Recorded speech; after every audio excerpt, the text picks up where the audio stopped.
এই চ্যানেলে সম্প্রচারিত সকল খবরই সচেতনতামূলক এবং শিক্ষণীয়, কোনো কিছুই প্রভাবিত নয়।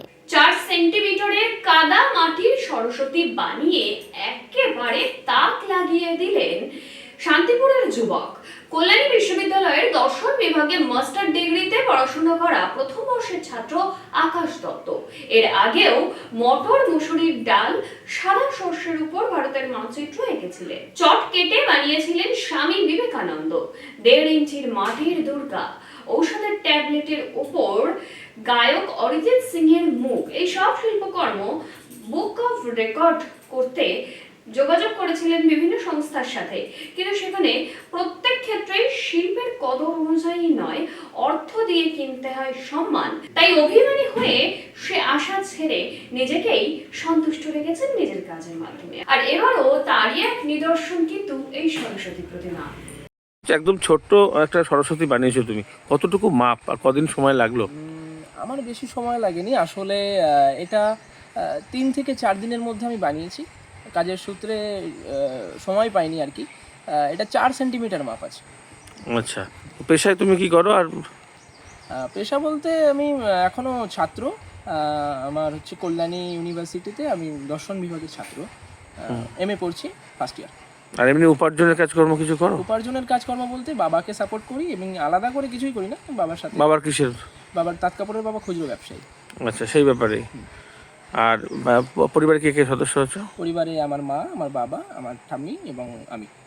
আচ্ছা, তো সেক্ষেত্রে এই বানিয়েছো যে এটাই কি প্রথম, না এর আগে অনেক বানিয়েছো? না, এর আগে আমি মটর ডাল মুসুরির ডালের উপর ভারতবর্ষের ম্যাপ, তারপরে আপনার সাদা শস্যের উপর ভারতবর্ষের ম্যাপ, তারপরে 1.5 ইঞ্চির মাটির দুর্গা এবং চক কেটে স্বামী বিবেকানন্দের মূর্তি এবং আপনার হচ্ছে ট্যাবলেটের ওপর অরিজিৎ সিং এর ছবি, এরকম এই সমস্ত জিনিস। তো সেক্ষেত্রে এত ছোট ছোট কাজ করতে গেলে চোখে কি বিশেষ কিছু লেন্স বেরেম লাগাতে হয়? এখনো পর্যন্ত আমি সেরকম কোনো আতশ কাজ বা ম্যাগনিফাইং গ্লাস ইউজ করিনি। হয়তো এর থেকেও ছোট যখন করতে হবে হয়তো করতে হতে পারে। আচ্ছা, তো এই সরস্বতী তৈরি করেছো যেহেতু, নিজেও যখন স্টুডেন্ট, তাহলে নিশ্চয়ই কিছু প্রার্থনা করেছো। কি প্রার্থনা করেছো এবারে?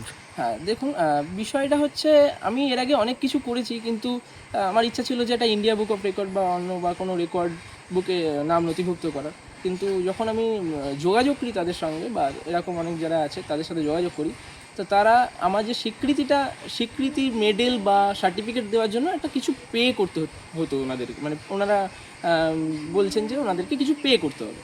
তো আমার মনে হয় যে ঈশ্বরের কাছে একটাই প্রার্থনা, মা সরস্বতীর কাছে একটাই প্রার্থনা, যারা আমাদের মতো এরকম ছোট ছোট শিল্প নৈপুণ্যতাকে ফুটিয়ে তুলছেন, তাদের স্বীকৃতিটা যেন ওই টাকা দিয়ে বা অর্থের বিনিময়ে বিচার না করা হয়।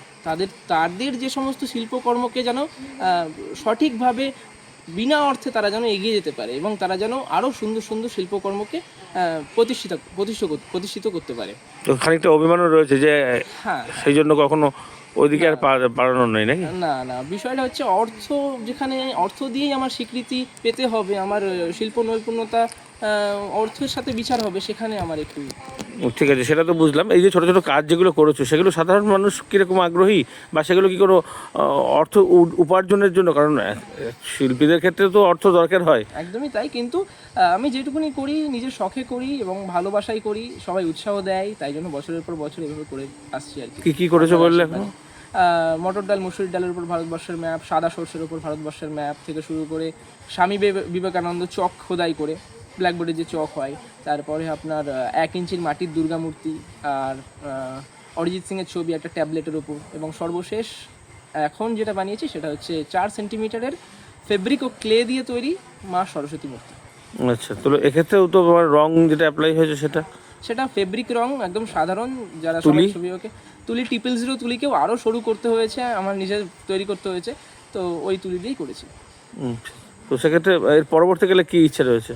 পরবর্তীকালে এই বছরের পরে এখন যখন করেছি, অর্থের বিনিময়ে যদি না হয় স্বীকৃতি পাওয়ার একটা ইচ্ছা আছে, একটা কোনো বুক অফ রেকর্ডে নাম নথিভুক্ত করার একটা ইচ্ছা আছে। আচ্ছা, আরেকটি বিষয় হচ্ছে যে এটা থেকে কি মনে হচ্ছে যে যদি করে এই পেশা অনেকেই তো করেন এরকম, তাদেরকে একত্রিত করে কোনো কাজের ব্যবস্থা এরকম কি মানে সম্ভব? হ্যাঁ, অবশ্যই, যারা এরকম পেশা বা এরকম কাজের মধ্যে দিয়ে নিজের শিল্প নৈপুণ্যতাকে ফুটিয়ে তুলেছেন, তাদের সবাই একজোট হয়ে আমরা যাতে আরও সুন্দর সুন্দর উপহার মানুষকে দিতে পারি এবং তারা যেন কাজের সুযোগ পায়, এই সমস্ত কি খুঁজে এই সমস্তকে পরিচালনা করে যাতে কাজের সুযোগ পাই, এটাই আমার প্রার্থনা।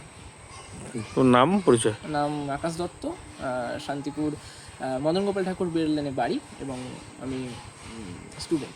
একটা স্টুডেন্ট যখন বললেই একটা প্রশ্ন এসে যাচ্ছে, সেটা হচ্ছে এই ধরনের পড়াশোনা তো করতেই পারতে, এখন তো হাতের কাজের উপরেও পড়াশোনা হয়, তো বিষয়টা হচ্ছে ফিলোসফি সাবজেক্টটাকে ভালোবাসি, আর এই জিনিসটাকে আমি ছোটোবেলা থেকে ভালোবাসতাম, কিন্তু এটা যে কন্টিনিউ করবো এরকম কিছু ছোটোবেলায় মাথায় ছিল না। আর তখন এরকম কম্বিনেশন করে পড়াশোনা? হ্যাঁ, এরকম কিছুই ছিল না। তো ফিলোসফি ভালোবাসি, তো এটাও ভালোবাসি, দুটোই ভালোবাসি। এটা নিয়েও কি মনে করছো আমাদের পড়াশোনা যদি সুযোগ টুযোগ মেলে তাহলে হ্যাঁ, অবশ্যই অবশ্যই, পড়াশোনা যদি সুযোগ মেলে বা কোনো আর্ট কলেজে যদি কিছু হয় বা অবশ্যই আমি করতে রাজি আছি। কি নাম তোমার? আকাশ দত্ত।